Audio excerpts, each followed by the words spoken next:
ಆಡಳಿತ ಸುಧಾರಣೆ.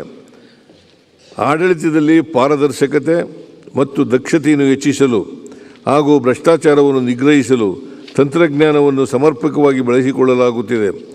ನಾಗರಿಕ ಸೇವಾ ಪೂರೈಕೆ ಪ್ರಕ್ರಿಯೆಗಳನ್ನು ಸರಳೀಕರಣಗೊಳಿಸಿ ಕೌನ್ಸಿಲಿಂಗ್ ಮುಖಾಂತರ ವರ್ಗಾವಣೆ ನೀತಿ ಅಳವಡಿಸಿಕೊಂಡು ಆಡಳಿತ ಸುಧಾರಣಾ ಕ್ರಮಗಳನ್ನು ಕೈಗೊಳ್ಳಲಾಗುವುದು. ಜನಸ್ನೇಹಿ ಮತ್ತು ಪರಿಣಾಮಕಾರಿಯಾದ ಸೇವೆಯನ್ನು ಒದಗಿಸಲು ಕಾರ್ಯತಂತ್ರಗಳನ್ನು ರೂಪಿಸಿ ಅನುಷ್ಠಾನ ಮಾಡುತ್ತೇವೆ. ಸರ್ಕಾರದ ವಿವಿಧ ಯೋಜನೆಗಳ ಫಲಾನುಭವಿಗಳಿಗೆ 1,00,000 ಕೋಟಿ ರುಗಳಿಗೂ ಅಧಿಕ ಮೊತ್ತವನ್ನು ಯಾವುದೇ ಮಧ್ಯವರ್ತಿಗಳ ಹಾವಳಿ ಇಲ್ಲದೆ ನೇರವಾಗಿ ಫಲಾನುಭವಿಗಳ ಖಾತೆಗೆ ಹಾಗೂ ಕೆಲವು ರೀತಿಯ ಸಹಾಯಧನಗಳನ್ನು ಇಲಾಖೆಗಳ ಖಾತೆಗಳಿಗೆ ವರ್ಗಾವಣೆ ಮಾಡಲಾಗಿದೆ. ಗ್ಯಾರಂಟಿ ಯೋಜನೆಯೊಂದರಲ್ಲಿ ಈವರೆಗೆ ಪ್ರತಿ ವಿಧಾನಸಭಾ ಕ್ಷೇತ್ರಕ್ಕೆ ಸುಮಾರು 233 ಕೋಟಿ ರೂಪಾಯಿಗಳನ್ನು ನೇರವಾಗಿ ವರ್ಗಾಯಿಸಲಾಗಿದೆ. ನೇರ ನಗದು ವರ್ಗಾವಣೆಯಂತಹ ಕ್ರಮಗಳು ನಮ್ಮ ಸರ್ಕಾರದ ಉತ್ತರದಾಯಿತ್ವಕ್ಕೆ ಹಿಡಿದ ಕನ್ನಡಿ. ಇವೆಲ್ಲವೂ ಸರ್ಕಾರದ ಮೇಲೆ ಜನರ ಭರವಸೆಯನ್ನು ಇನ್ನಷ್ಟು ದೃಢಪಡಿಸುವ ಹೆಜ್ಜೆಗಳಾಗಿವೆ. ಇವುಗಳ ಜೊತೆಗೆ ಪ್ರಾದೇಶಿಕ ಅಸಮಾನತೆಯ ನಿವಾರಣೆ, ಶಿಕ್ಷಣ ಮತ್ತು ಆರೋಗ್ಯ ಕ್ಷೇತ್ರಗಳ ಬಲವರ್ಧನೆ, ಸಾರಿಗೆಯ ಸುಗಮ ವ್ಯವಸ್ಥೆ, ಕಾನೂನು ಮತ್ತು ಸುವ್ಯವಸ್ಥೆ ನಿವಾರಣೆಗೆ ಹೊಸ ಕಾರ್ಯತಂತ್ರಗಳಿಗೆ ಹೆಚ್ಚು ಆದ್ಯತೆ ನೀಡಲಾಗುವುದು. ಕಲ್ಯಾಣ ಇಲಾಖೆಗಳ ಮೂಲಕ ಅಸಹಾಯಕರ ಸಬಲೀಕರಣಕ್ಕೆ ಈ ಆಯವ್ಯಯದಲ್ಲಿ ಒತ್ತು ನೀಡಲಾಗಿದೆ. ನಾಡು ಕಟ್ಟುವ ಪ್ರಕ್ರಿಯೆಯಲ್ಲಿ ಸುಸ್ಥಿರ ಅಭಿವೃದ್ಧಿಯ ಇಟ್ಟಿಗೆಗಳನ್ನು ಸುವ್ಯವಸ್ಥಿತವಾಗಿ ಜೋಡಿಸುವ ಆಶಯಕ್ಕೆ ಈ ಆಯವ್ಯಯ ಬಲ ನೀಡುತ್ತದೆ. ರಾಜ್ಯದ ಆರ್ಥಿಕತೆ. ಕರ್ನಾಟಕ ರಾಜ್ಯವು ವೇಗವಾಗಿ ಬೆಳವಣಿಗೆ ಹೊಂದುತ್ತಿರುವ ರಾಜ್ಯಗಳಲ್ಲಿ ಒಂದಾಗಿದ್ದು ದೇಶದ GDPಗೆ 8.4% ಕೊಡುಗೆ ನೀಡಿದೆ. 24-25ನೇ ಸಾಲಿನಲ್ಲಿ ರಾಜ್ಯ ಆರ್ಥಿಕತೆಯ ಬೆಳವಣಿಗೆಯು 7.4% ದಾಖಲಾಗಿದ್ದು ದೇಶದ ಆರ್ಥಿಕತೆಯು 6.4% ಬೆಳವಣಿಗೆ ಆಗಿದೆ.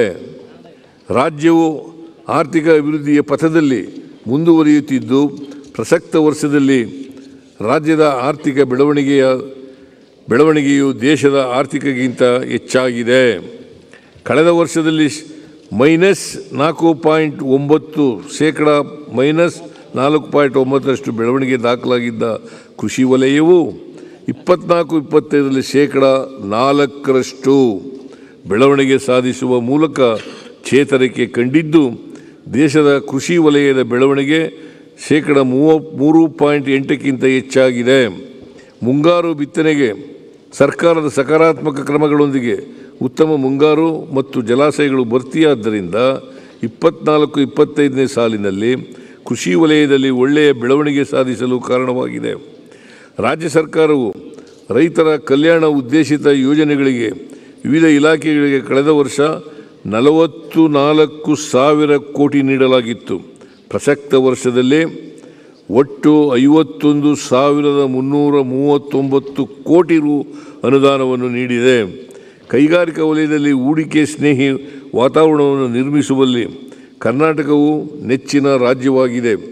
ನಮ್ಮ ಸರ್ಕಾರವು ಹೆಚ್ಚಿನ ಉದ್ಯೋಗವನ್ನು ಸೃಷ್ಟಿಸುವುದರೊಂದಿಗೆ ಕೈಗಾರಿಕಾ ಮತ್ತು ಉತ್ಪಾದನಾ ವಲಯದ ಸಮಗ್ರ ಅಭಿವೃದ್ಧಿಗೆ ಬದ್ಧವಾಗಿದೆ.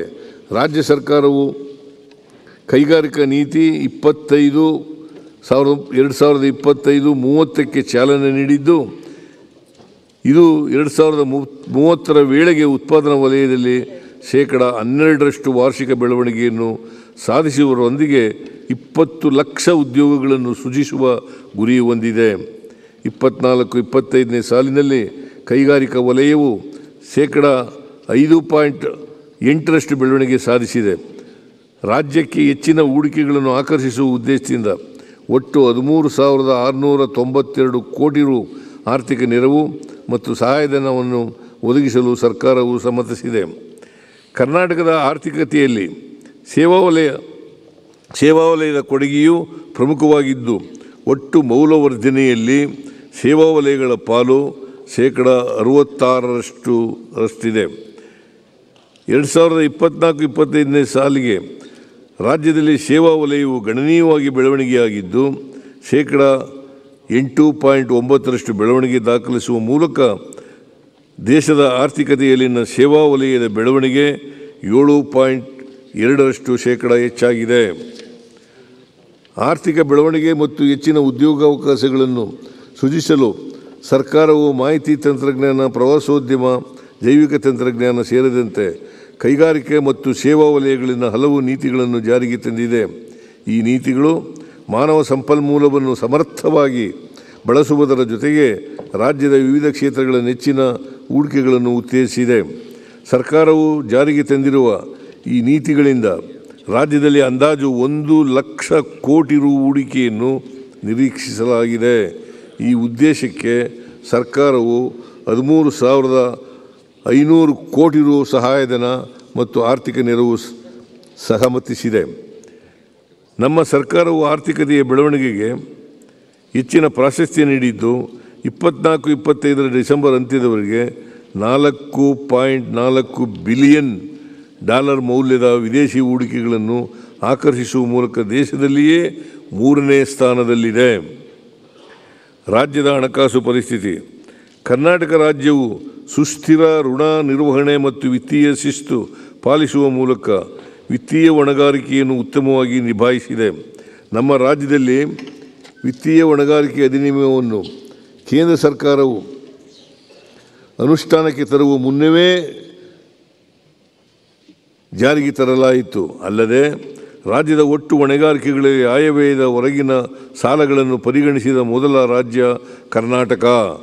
ಆದಾಗ್ಯೂ GST ಜಾರಿಯಿಂದ ಕೇಂದ್ರಕ್ಕೆ ಆದ ರಾಜಸ್ವ ನಷ್ಟವನ್ನು ಸಂಪೂರ್ಣವಾಗಿ ಸರಿದೂಗಿಸಲು ಕೇಂದ್ರ ಸರ್ಕಾರ ವಿಫಲವಾದ ಕಾರಣ ಮತ್ತು ಕೇಂದ್ರ ಸರ್ಕಾರ ವಿಧಿಸುವ ಸೆಸ್ಗಳು ಮತ್ತು ಸರ್ಚಾರ್ಜ್ಗಳನ್ನು ರಾಜ್ಯಗಳಿಗೆ ಹಂಚಿಕೆಯಾಗುವ ತೆರಿಗೆ ಪಾಲಿನಲ್ಲಿ ಪರಿಗಣಿಸದಿರುವುದರಿಂದ ಹಾಗೂ 15ನೇ ಹಣಕಾಸು ಆಯೋಗದ ಶಿಫಾರಸಿನನ್ವಯ ರಾಜ್ಯದ ತೆರಿಗೆ ಪಾಲು ಕಡಿಮೆಯಾದ ಕಾರಣ ರಾಜ್ಯವು ವಿತ್ತೀಯ ಸವಾಲುಗಳನ್ನು ಎದುರಿಸುವಂತಾಯಿತು.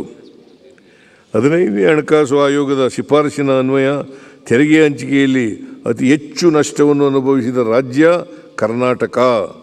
14ನೇ ಹಣಕಾಸು ಆಯೋಗವು ಕರ್ನಾಟಕಕ್ಕೆ ಶಿಫಾರಸು ಮಾಡಿದ್ದ ತೆರಿಗೆಯ ಪಾಲು 4.713ರಿಂದ 15ನೇ ಹಣಕಾಸು ಆಯೋಗದ ಅವಧಿಯಲ್ಲಿ 3.647ಕ್ಕೆ ಇಳಿಕೆಯಾಯಿತು. ಇದರಿಂದಾಗಿ ರಾಜ್ಯದ ತೆರಿಗೆ ಹಂಚಿಕೆಯು 23% ಕುಸಿತವಾಗಿ ರಾಜ್ಯವು ವಾರ್ಷಿಕ ಅಂದಾಜು 12,000 ಕೋಟಿ ರು ನಷ್ಟ ಅನುಭವಿಸಬೇಕಾಯಿತು. ಅಲ್ಲದೆ 15ನೇ ಹಣಕಾಸು ಆಯೋಗವು ರಾಜ್ಯದ ತೆರಿಗೆ ಪಾಲು ಕಡಿಮೆಯಾದ ಕಾರಣ 5,495 ಕೋಟಿ ರುಗಳ ವಿಶೇಷ ಅನುದಾನ, ಬೆಂಗಳೂರಿನಲ್ಲಿ ಕೆರೆಗಳ ಸಂರಕ್ಷಣೆಗಾಗಿ 3,000 ಕೋಟಿ ರೂಪಾಯಿ ಮತ್ತು ಪೆರಿಫೆರಲ್ ರಿಂಗ್ ರಸ್ತೆ ಅಭಿವೃದ್ಧಿಗೆ 3,000 ಕೋಟಿ ಸೇರಿ ಒಟ್ಟು 11,495 ಕೋಟಿ ರುಗಳನ್ನು ತನ್ನ ವರದಿಯಲ್ಲಿ ಶಿಫಾರಸು ಮಾಡಿತು. ಆದರೆ ಕೇಂದ್ರ ಸರ್ಕಾರ ಈ ಅನುದಾನವನ್ನು ಬಿಡುಗಡೆ ಮಾಡಿರುವುದಿಲ್ಲ. 23-24ನೇ ಸಾಲಿನ ಕೇಂದ್ರ ಸರ್ಕಾರದ ಆಯವ್ಯಯ ಭಾಷಣದಲ್ಲಿ ಭದ್ರಾ ಮೇಲ್ದಂಡೆ ಯೋಜನೆಗೆ 5,300 ಕೋಟಿ ರುಗಳನ್ನು ಘೋಷಿಸಿತ್ತು. ಆದರೆ ಕೇಂದ್ರ ಸರ್ಕಾರವು ಇದುವರೆಗೂ ಯಾವುದೇ ಅನುದಾನ ಬಿಡುಗಡೆ ಮಾಡಿರುವುದಿಲ್ಲ.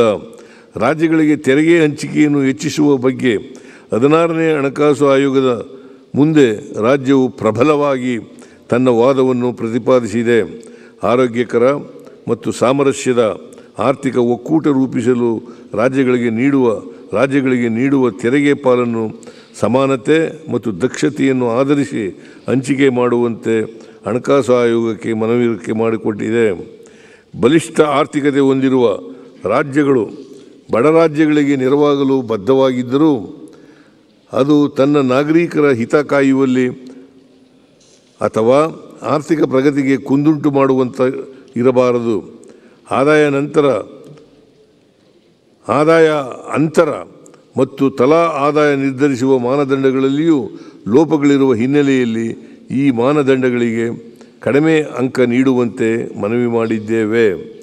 ಕೇಂದ್ರ ಹಾಗೂ ರಾಜ್ಯಗಳ ನಡುವಿನ ತೆರಿಗೆ ಹಂಚಿಕೆಯಲ್ಲಿ